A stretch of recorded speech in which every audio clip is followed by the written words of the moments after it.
Good afternoon. It's Wednesday afternoon, marching into December. Truthfully, I don't even know what day it is of December, but you know. How are you today? So, one of the things about the work in pastoral care and in preaching and being a pastor is we spend a lot of time in training trying to figure out, I don't know how to say it, what to do with our humanness. Like, if people want clergy, they want a pastor who they think is a real person, and we all are, whether we like it or not, but I in particular don't appreciate it when what pastors get good at sometimes is pretending. And sometimes as a leader you feel like, okay, I gotta be the one carrying the chin up, right? But I know in the full range of being a pastor, there's times to say, how am I today? I'm okay.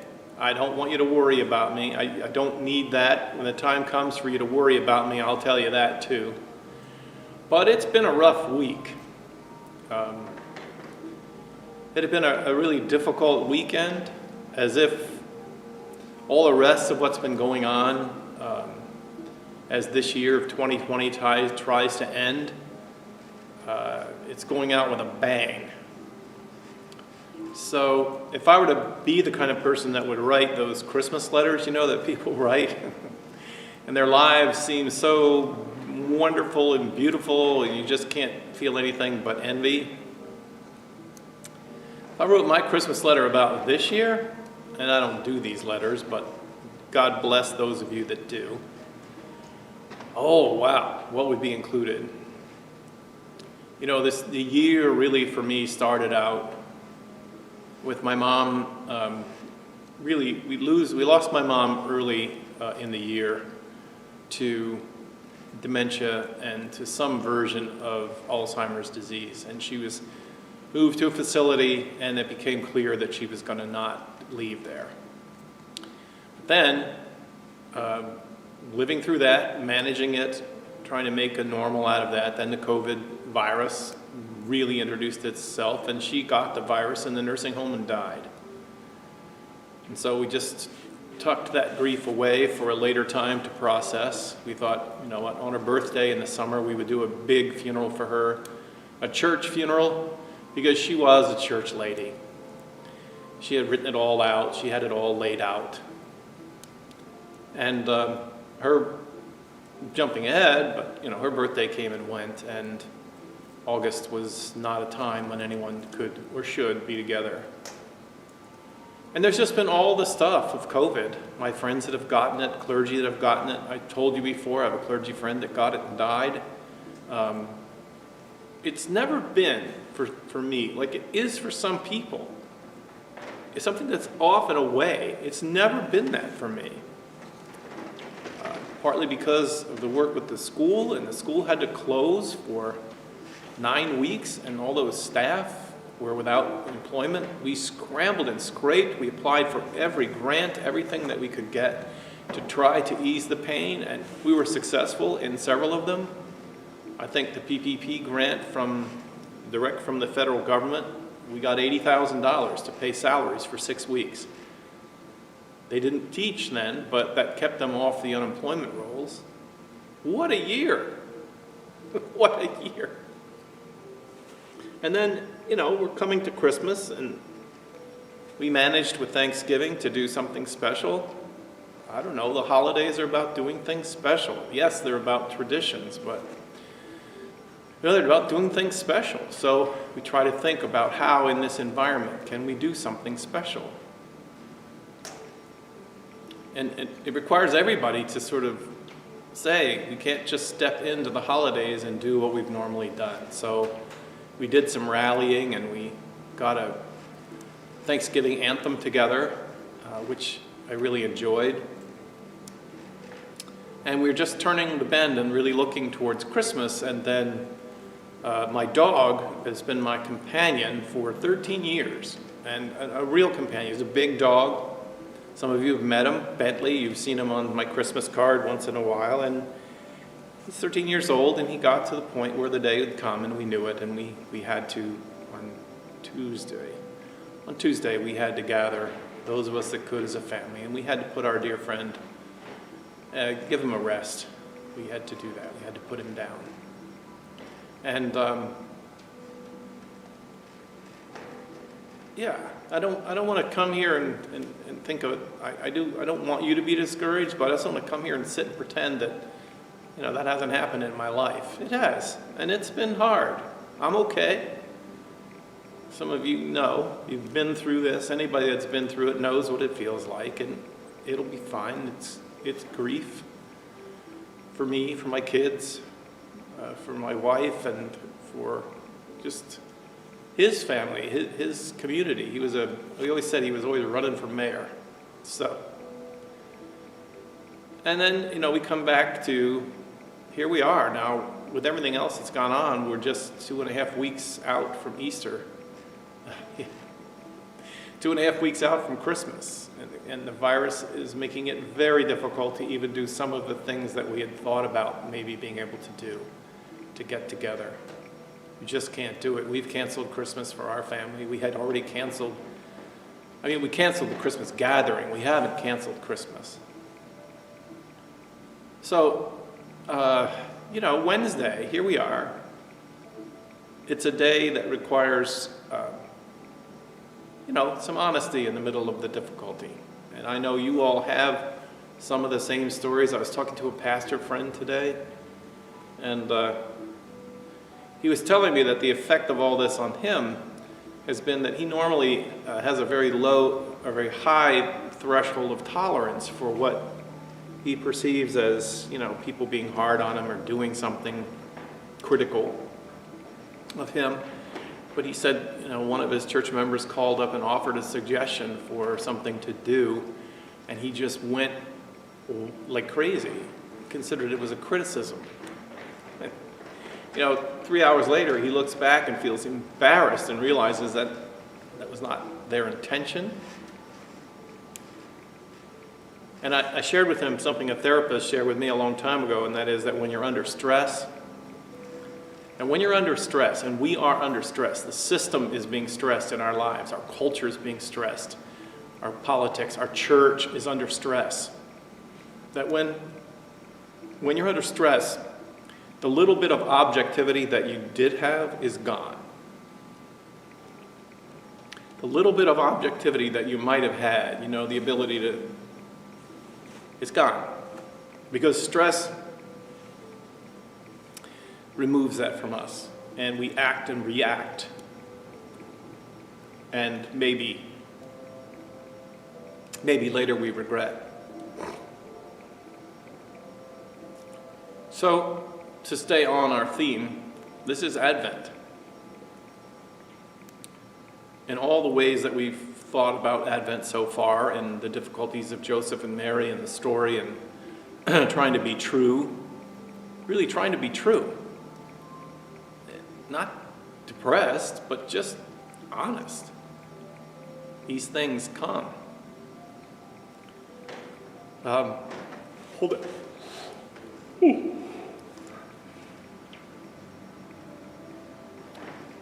The season of Advent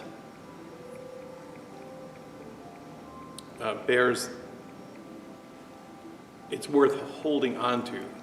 The season itself bears witness to stress. When Matthew and Mark start the story of Jesus' life, and they say, in the year when Quirinius was governor of Syria, all the world was sent to be taxed. It's supposed to be, it could be like this. Well, in the year when the COVID-19 novel virus struck the global environment, the announcement of Quirinius' census was a major sociological and political stress on all the world, when all the world should be taxed. And taxed is a good word because we think of stress as things that tax us. So the very introduction of the story and the narrative of the birth of Jesus is the announcement that as if life wasn't hard enough, that in the year when Quirinius was governor of Syria, a decree went out that all the world should be stressed. I mean, how do you feel about taxes? You like them? I do not resist the moral and biblical principle of taxing to create the well-being of society, but I hate paying taxes. I do. So all the world, a decree went out, all the world should be taxed. And I say, that's where we are, 2020. Somebody, somewhere, issued a decree that all the world should be taxed and strained and pushed out of whatever comfort zones they had. Here we are, traveling to Bethlehem. Pregnant woman on a donkey. I guess she rode on the donkey. I don't know. I said to the children, she's always pictured on all the Christmas cards. It's just her and Joseph, and that's it. Maybe I said it in a chat previous. I don't think they traveled alone. It's way too dangerous. But even the crowd that traveled with them, the band of relatives from their region and area, I'm sure that as they walked along, other relatives of Joseph and Mary traveling to Bethlehem, right, joined in. Who knows how large the caravan was by the time they got to Bethlehem. And commonly held stress. They couldn't work. You can't work when you're on a forced caravan. The government came into their lives and said, close all your businesses, stop everything that you're doing. And this was a foreign government too, by the way. This wasn't their own government. The governor announced this under the Roman rule. This was a way of keeping the peasants under control. They had to be counted. And then once being counted, then they knew how much to tax them. And the tax went, in one of the painful things about, I guess, the religious society in the first century was that the government would create taxes and then they would come into Bethlehem and Judea and in all the towns of Palestine, and they would recruit people who would work, Jewish people who would work for the government to collect the taxes. That's why tax collectors were hated.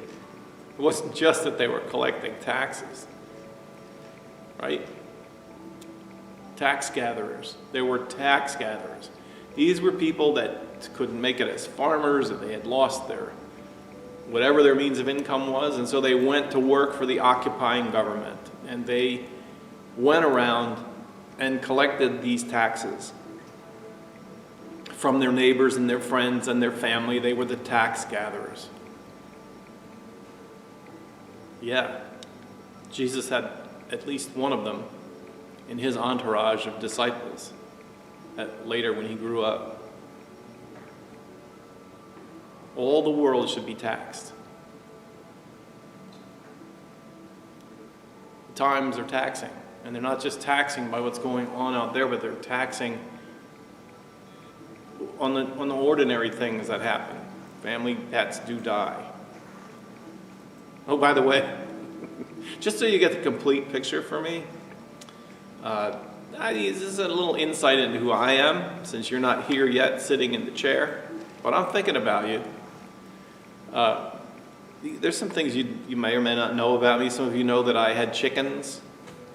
I still got a farm boy in me. I loved collecting the eggs, and it was really a great joy. But, one morning the fox got into the chicken house and killed all the chickens, and so I'm like, okay, enough. And then another thing that's a part of my life that helps me to be me, is that I have an aquarium. It's very large. And I only have one kind of fish in it, but I got lots of them. Lots and lots of them. They have been breeding and multiplying and growing, and they're beautiful fantail guppies. Usually these guppies are in a massive tank, and there's this community of fish that there's videos you can watch to relieve stress. I watch the fish swim. They're gorgeous. And I had an algae bloom 2 weeks ago, which meant sometimes algae gets in there and it just explodes. Like you hear these blooms of algae that take place in the ocean and kill the fish and all the rest of that. Well, you get an algae bloom in a fish tank too. And I have a bottle of algicide, and normally I just maintain it every day with a little bit. I don't know. I was so frightened for the bloom that happened that I dumped way too much algicide in, and I killed my fish. I didn't kill them all, but so many of them died from the poisoning. Yeah, that's 2022. I mean, not 22, but 2020 also. And maybe in your life you'd have stories that would match every one of mine. One of the fun things about sitting around in a circle and telling stories is you go, really? Well, how about this? And then how about that? And then how about this? This is. Grab a word from Advent. The word for today, as Mr. Rogers used to say, is taxing. Can you say taxing? In the year when Quirinius was governor of Syria,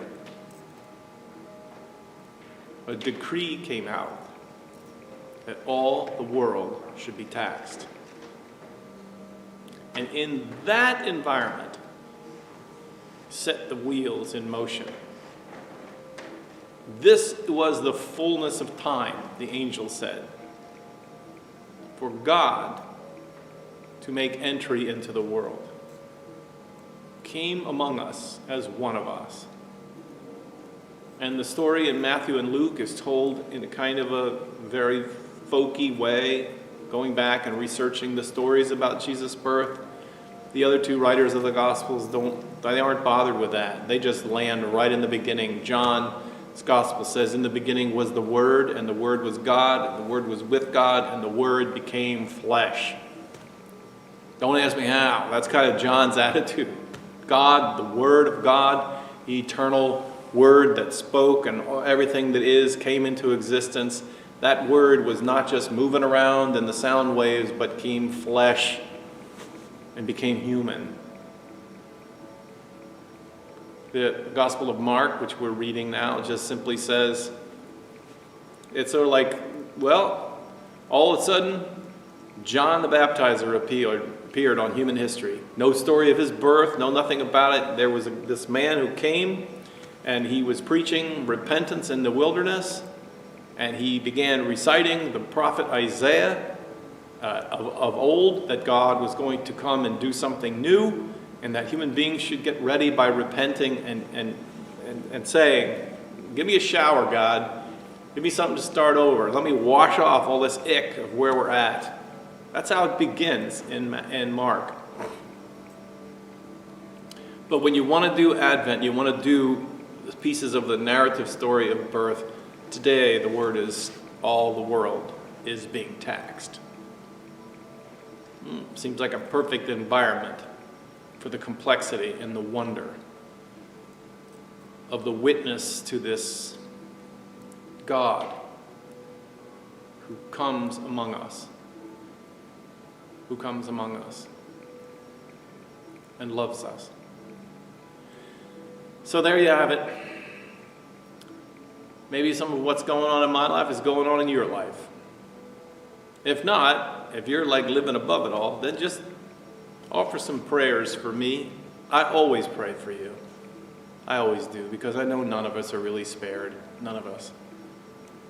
God be with you and bless you. And listen, I also wanted to tell you, in case you don't get the word any other way, one of the special things I think we can actually do this Christmas season is that the holiday is very powerful for me. It usually leads up to a great moment at the end of the Christmas Eve service. The musicians will start playing Silent Night, Silent Night. And we We have the candles are all passed out, and everyone lights the candle, and the room is lit with the fire of the light of Christ. We can't be together this year. I know you may not be all that fond of this technology, but I want to ask you to make a special effort. We're going to send, if you're old enough to remember Sing Along with Mitch, or you saw those Sing Along, the Follow the Bouncing Ball, we want to send you a recording of Mal playing Silent Night. It'll come in an email, you'll click it, you'll hear Silent Night playing. Silent Night on the piano. And maybe you'll hear Veronica singing it too. Well, what we want you to do is, in the family that you're going to be with on Christmas Eve, if they're there, or even just one or the other of you, or one here and the other one there, I don't care. Take a candle, hold it and light it, and get in front of, I guess I want to say, a cell phone camera, because that's mostly the cameras that we have today. But anything that can produce a video. Maybe your computer has a camera up in the top of it, like if you do Zoom, or if you do the family, can't think of it right now, but if you do that connecting thing where you're talking back and forth. And you can videotape yourself and create a file, create a video of yourself singing by yourself, with your family, holding a candle, and send it to me. Send it to revlouis@aol.com. Now maybe you'll try to send it, it'll say, oh, the file's too big or whatever. Send me an email and say, I made the video, now tell me what to do with it. It's going to take some extra trying, but you've got 2 weeks to figure it out. We'll send you the soundtrack. In fact, I'm thinking that we're actually going to send the soundtrack to everybody. And then nudge you and encourage you, call people up, get together with your pod and hold candles and sing Silent Night. And that way, on Christmas Eve, when we all tune in together, we'll have this awesome service of candlelight. I'm not yet sure what the schedule will be on Christmas Eve. Watch for news of it. I'm thinking about a special children's broadcast right here, probably around 4 o'clock, maybe 4:30, so it's a little dark.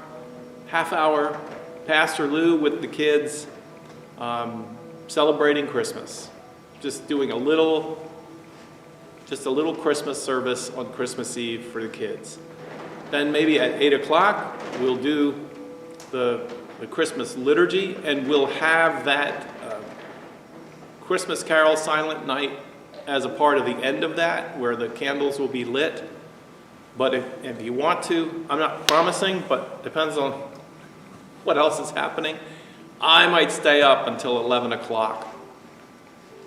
And we'll do an 11 o'clock service also, which will repeat the Christmas Eve candlelight congregational hymn. The way I'm thinking about it is I can't go anywhere. My kids can't come to my house. I got a fly chasing me now. Year 2020. Anyway, I'll be talking about it tomorrow again. God bless you. If you got questions, email me, revlouis@aol.com. We'll get something to you. And I'm talking to everybody now. We want to include everybody if we can. God bless you, my friends. Happy Advent in the year when the whole world was being taxed.